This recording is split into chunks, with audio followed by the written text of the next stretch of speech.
Hello, welcome to KV Globe. Myself Kavya Singh. आज की class में हम 6 नवंबर 2022 का करंट अफेयर डिस्कस करेंगे और आज की क्लास के जो इनसाइट टॉपिक हैं वो है पुष्पांजलि समारोह, एजुकेशन फॉर ऑल पहल, NIIE व्यापार मेले का उद्घाटन, विश्व सुनामी जागरूकता दिवस, कॉमिकेस ड्रोन की खरीद की प्रक्रिया, भारत का सबसे बड़ा पवन टरबाइन, बाजी राउत राष्ट्रीय फुटबॉल टूर्नामेंट, सबसे लंबी यात्री ट्रेन के संचालन का रिकॉर्ड, राष्ट्रीय प्राकृतिक कृषि मिशन बैठक की अध्यक्षता।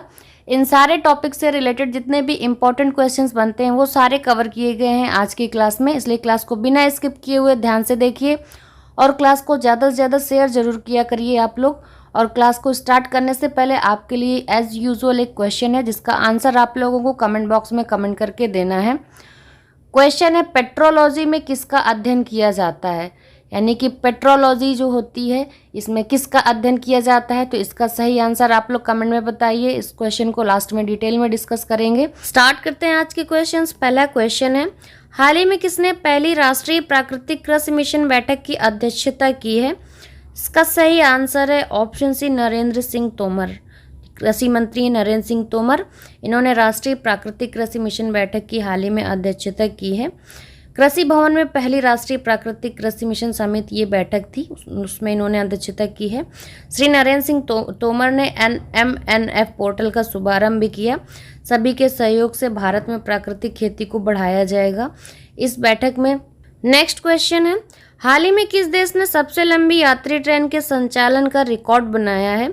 जो सबसे लंबी यात्री ट्रेन का संचालन का रिकॉर्ड बनाया है वो है स्विट्जरलैंड। इसका सही आंसर हो जाएगा ऑप्शन बी, स्विट्जरलैंड। इस ट्रेन में 100 डिब्बे थे जो आल्प्स की पहाड़ियों में चली है। ये इस ट्रेन की जो लंबाई है लगभग 2 किलोमीटर है। रैटियन रेलवे ने घोषणा की कि उसने स्विट्जरलैंड के प्रसिद्ध रेलवे सिस्टम की 175वीं वर्षगांठ पर दुनिया की सबसे लंबी यात्री ट्रेन का विश्व रिकॉर्ड तोड़ दिया है। ये ट्रेन 1910 मीटर की है। ट्रेन 25 अलग अलग मल्टी यूनिट ट्रेनों या 100 कोचों को जोड़कर बनी है। यानी कि ये जो ट्रेन बनी है 100 कोचों को जोड़कर बनी है। इसमें लगभग 100 डिब्बे थे और ये आल्प्स की पहाड़ियों में चली है और इसकी जो लंबाई है लगभग 2 किलोमीटर है। नेक्स्ट क्वेश्चन है, किस राज्य में हाल ही में बाजी राउत राष्ट्रीय फुटबॉल टूर्नामेंट का उद्घाटन हुआ है? तो इसका सही आंसर है ऑप्शन बी, ओडिशा। ओडिशा में बाजी राउत राष्ट्रीय फुटबॉल टूर्नामेंट का उद्घाटन हुआ है। ओडिशा के ढेंकनाल में जो है उद्घाटन करते हुए वो मंत्री जी ने कहा है कि सरकार का उद्देश्य इंटरनेट और टीवी में फंसी युवा पीढ़ी को खेल के मैदान में आकर्षित करना है, क्योंकि आजकल की जो युवा पीढ़ी है ज़्यादातर इंटरनेट और टीवी में इंगेज रहती है।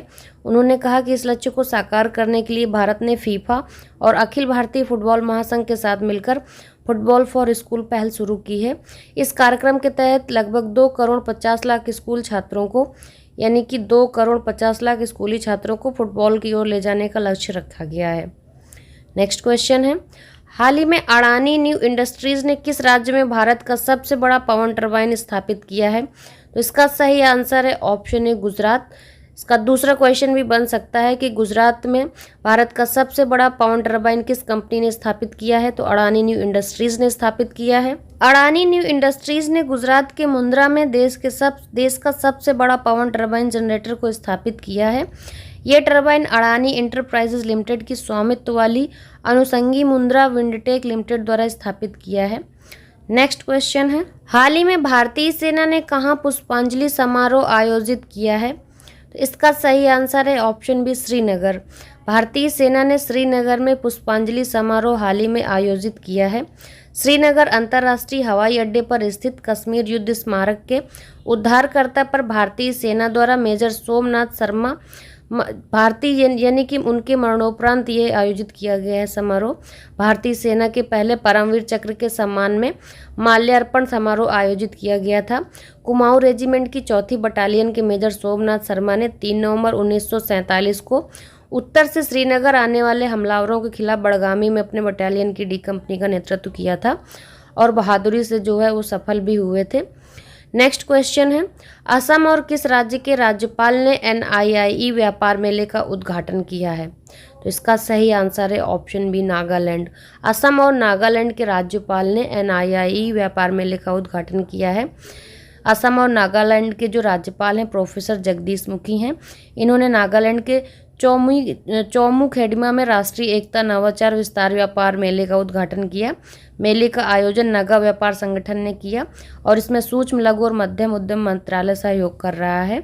श्री जगदीश मुखी ने केंद्र के make in India, digital India, startup India, stand up India, skill India और स्मार्ट सिटी जैसे कार्यक्रमों के महत्व पर भी जोर दिया।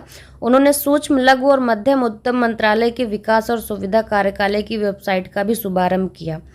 नेक्स्ट क्वेश्चन है, एडटेक बायजू ने अपनी एजुकेशन फॉर ऑल पहल के लिए किसे ग्लोबल एम्बेसडर घोषित किया है? तो इसका सही आंसर है ऑप्शन है लियोनेल मेसी। भारत की प्रमुख एडटेक बायजू यानी कि बायजूस ने फेमस फुटबॉलर लियोनेल मेसी को एजुकेशन फॉर ऑल का ग्लोबल एम्बेसडर नियुक्त किया है। एजुकेशन फॉर ऑल बायजूस की एक सोशल इम्पैक्ट ब्रांच है। Lionel Messi Argentina football team के कैप्टन हैं और French club Paris Saint Germain के लिए खेलते हैं। तो बायजूस ने जो है लियोनेल मेसी को एजुकेशन फॉर ऑल पहल के लिए ग्लोबल एम्बेसडर घोषित किया है। नेक्स्ट क्वेश्चन है, भारतीय सेना ने हाल ही में कितने कॉमिकेज ड्रोन की खरीद की प्रक्रिया शुरू की है? तो भारतीय सेना ने हाल ही में कॉमिकेज ड्रोन की खरीद की प्रक्रिया शुरू की है। 120 कॉमिकेज ड्रोन की खरीद की प्रक्रिया शुरू की है। तो इसका सही आंसर है ऑप्शन सी 120। भारत सीमा सुरक्षा को और मजबूत करने के उद्देश्य से 120 कॉमिकेज ड्रोन और 10 एरियल टारगेटिंग सिस्टम की खरीद की प्रक्रिया शुरू कर दी है। भारतीय सेना के अधिकारियों ने 4 नवंबर 2022 को जो इस बात की जानकारी दी। बाय इंडियन कैटेगरी के तहत फास्ट ट्रैक प्रोसेस के जरिए लॉटरिंग सिस्टम और एरियल टारगेटिंग सिस्टम खरीदे जा रहे हैं।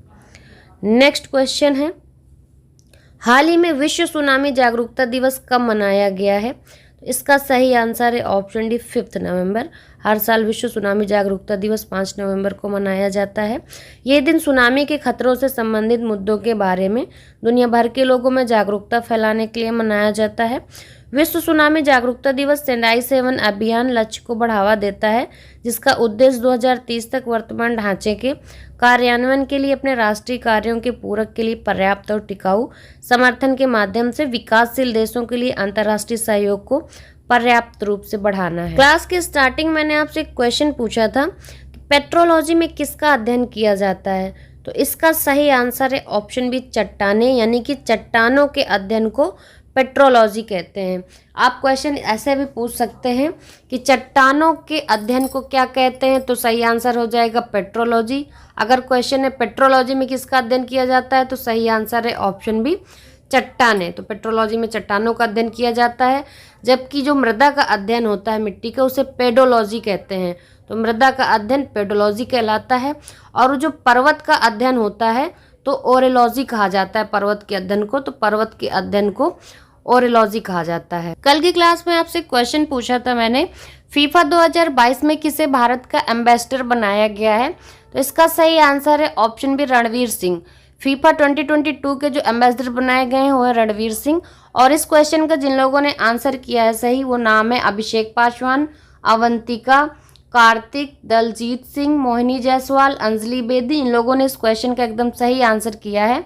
और आज के लिए क्वेश्चन है आपके लिए, कौन सा राज्य ट्रैक एशिया कप 2022 की मेज़बानी करेगा? तो इसका सही आंसर आप लोग कमेंट बॉक्स में कमेंट करके बताइए। और इस क्लास को ज़्यादा से ज़्यादा शेयर करना बिल्कुल भी मत भूलिएगा। क्लास को ज़्यादा से ज़्यादा शेयर ज़रूर किया करिए और चैनल को सब्सक्राइब करके बेल आइकन दबाना भी मत भूलिएगा। And thanks for watching.